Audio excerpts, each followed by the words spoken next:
Le processus de dénucléarisation de la Corée du Nord de plus en plus mis à mal. Pyongyang a annoncé la mise en orbite d'un satellite de télécommunication la semaine prochaine, mais Washington, Tokyo et Séoul craignent qu'il s'agisse en réalité d'un essai de missile à longue portée. Nous sommes en ligne avec notre correspondante Nathalie Touret. Nathalie, bonjour. Le Japon, où vous vous trouvez, vient de hausser le ton en direction de son voisin. Tokyo annonce qu'il détruira toute fusée menaçant son territoire. Oui, absolument. Et c'est vraiment la première fois que l'on a une indication exacte des intentions des autorités japonaises.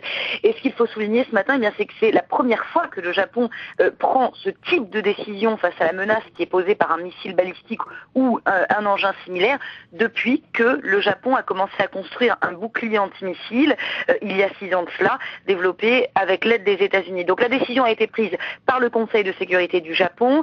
Le ministre japonais de la Défense a donné l'ordre aux forces d'autodéfense de préparer le dispositif. Toute fusée nord-coréenne ou ses débris qui pourraient menacer de frapper le pays sera détruite par les Japonais. Et c'est une nuance importante parce qu'en vertu de sa constitution pacifiste, le Japon ne peut intervenir que si son territoire est menacé. Alors justement, Nathalie, en cas d'une éventuelle attaque nord-coréenne, de quels moyens dispose réellement le Japon pour se protéger ? Alors, le système fonctionne comme ça. Il y a des missiles mer-air SM-3 qui sont installés à bord de destroyers japonais qui sont équipés du système de radar Aegis. C'est vraisemblablement 2 destroyers japonais vont être maintenant déployés en mer du Japon où ils seront en lien avec d'autres destroyers américains qui se trouvent déjà sur place.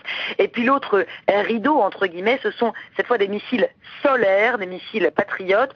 Les unités de tir de ces missiles vont maintenant être installées dans le nord du Japon, dans les préfectures d'Akita et Iwate, ce qui montre que les préparatifs commencent à environ 8 jours maintenant de la date présumée de ce tir nord-coréen.